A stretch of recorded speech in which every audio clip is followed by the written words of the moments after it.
Welcome. Take a deep, deep breath in through your nose. Hold. Slowly exhale through your mouth.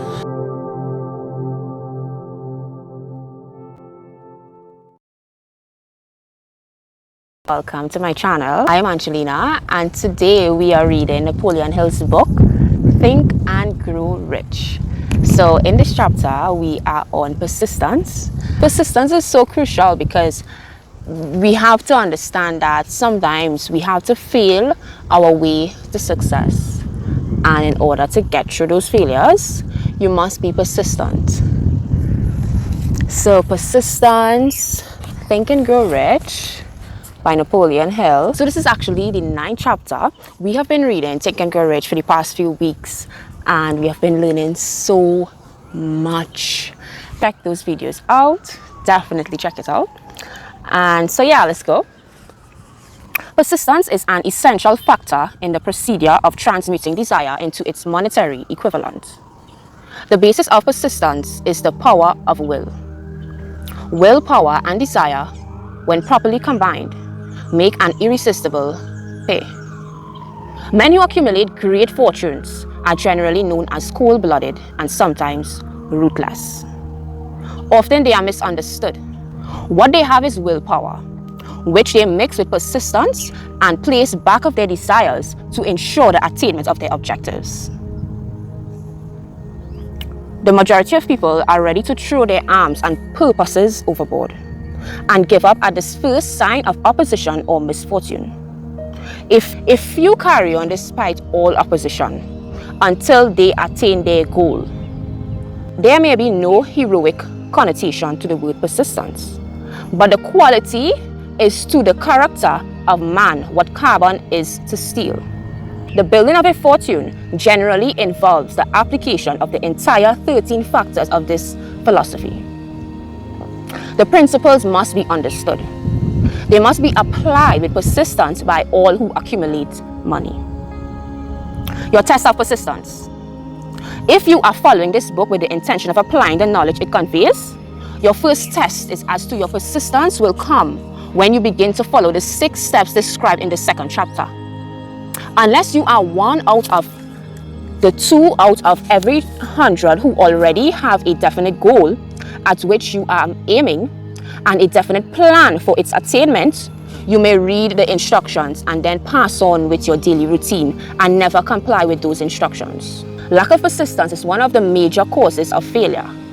Moreover, experience with thousands of people has proved that the lack of persistence is a weakness common to the majority of men. It is a weakness which may be overcome by effort. The ease with which lack of persistence may be conquered will be entirely upon the intensity of one's desire. The starting point of all achievement is desire. Keep this constantly in mind.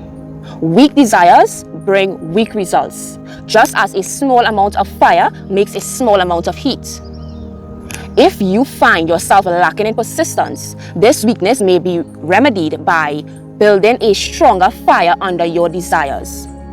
Continue to read through to the end, then go back to chapter 2 and immediately start to carry out the instructions given in connection with the 6 steps. The eagerness with which you follow these instructions will indicate clearly how much or how little you really desire to accumulate money. If you find that you are indifferent, you may be sure that you have not yet acquired the money consciousness, which you must possess before you can be assured of accumulating a fortune. Fortunes gravitate to men whose minds have been prepared to attract them, just as surely as water gravitates to the ocean. Oh my God. If you find you are weak in persistence, center your attention upon the instructions contained in the chapter on power.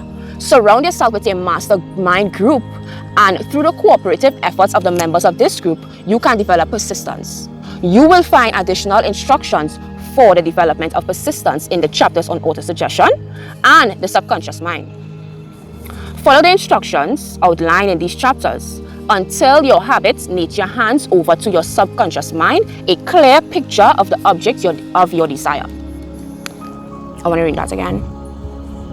follow the instructions outlined in these chapters until your habit nature hands over to your subconscious mind a clear picture of the object of your desire. From that point on, you will not be handicapped by lack of persistence. Your subconscious mind works continuously while you are awake and while you are asleep. Are you money conscious or poverty conscious? Are you money conscious or poverty conscious? Spasmodic or occasional effort to apply the rules will be of no value to you. To get results, you must apply all of the rules until their application becomes a fixed habit within you. In no other way can you develop the necessary money consciousness. Poverty is attracted to the one whose mind is favorable to it, as money is attracted to him whose mind has been deliberately prepared to attract it, and through the same laws. Poverty consciousness will voluntarily seize the mind which is not occupied with the money consciousness. A poverty consciousness develops without conscious application of habits favorable to it.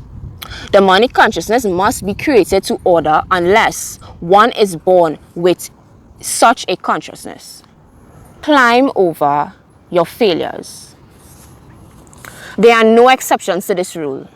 A few people know from experience the soundness of persistence. They are the ones who have not accepted defeat as being anything more than temporary. They are the ones whose desires are so persistently applied that defeat is finally changed to victory. We who stand on the sidelines of life see the overwhelmingly large number who got down in defeat, never to rise again. We see the few who take the punishment of defeat as an urge to greater efforts. These fortunately never learn to accept life's reverse gear. But what we do not see, what most of us never suspect of existing, is the silent but irresistible power which comes to the rescue of those who fight on in the face of discouragement. If we speak of this power at all, we call it persistence, and let it go at that. One thing we all know, if one does not possess persistence, one does not achieve noteworthy success in any calling. You can train your mind to be persistent. Persistence is a state of mind, therefore it can be cultivated. Like all states of mind, persistence is based on definite causes, which includes A. Definiteness of purpose. Knowing what one wants is the first and perhaps the most important step toward the development of persistence. A strong motive forces one to surmount many difficulties. B. Desire. It is comparatively easy to acquire and to maintain persistence in pursuing the object of intense desire. C. Self-reliance. Belief in one's ability to carry out a plan encourages one to follow the plan through with persistence. Self-reliance can be developed through the principle described in the chapter on auto-suggestion. D. Definiteness of plans. Organized plans, even though they may be weak and entirely impractical, it encourages persistence. E. Accurate knowledge. Knowing that one's plans are sound based upon experience or observation encourages persistence. Guessing instead of knowing destroys persistence. Because when you see someone is doing what you want to do, you know for a fact what you're trying to do, what you're doing, what you're becoming is possible. Because you're seeing it, you're seeing someone as that. You then have a belief that will make you persistent. F. Cooperation. Sympathy, understanding, and harmonious cooperation with others tend to develop persistence. G. Willpower. The habit of concentrating one's thoughts upon the building of plans for the attainment of a definite purpose leads to persistence. H. Habits. Persistence is the direct result of habit. The mind absorbs and becomes a part of the daily experiences upon which it feeds. The mind absorbs and becomes a part of the daily experiences upon which it feeds. Fear, the worst of all enemies, can be effectively cured by forced repetition of acts of courage. Everyone who has seen active service in war knows this. If you fear criticism, let us examine some of the symptoms of the fear of criticism. The majority of people permit relatives, friends, and the public at large to so influence them that they cannot live their own lives because they fear criticism. Huge numbers of people make mistakes in marriage, stand by the bargain, and go through life miserable and unhappy because they fear criticism, which may follow if they correct the mistake.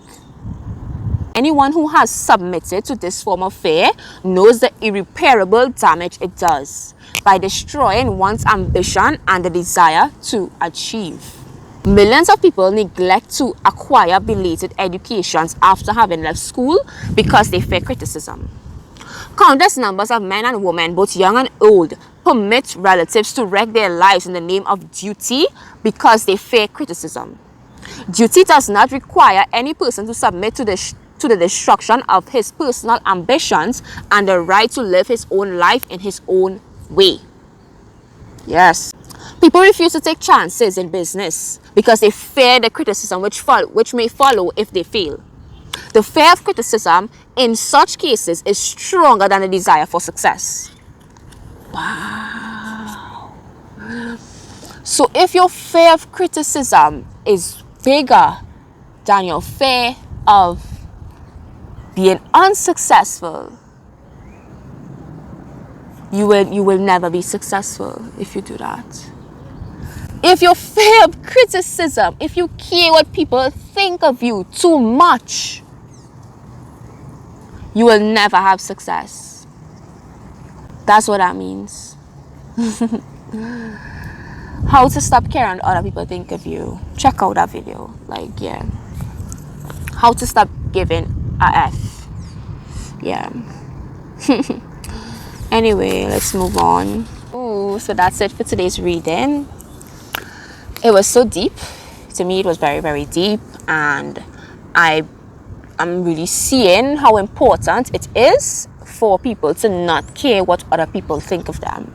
And I will definitely continue talking about that, teaching about that. If you're interested in that, subscribe. As usual, like, comment, and tell me what you think about this chapter. And I'll see you in this video. Bye.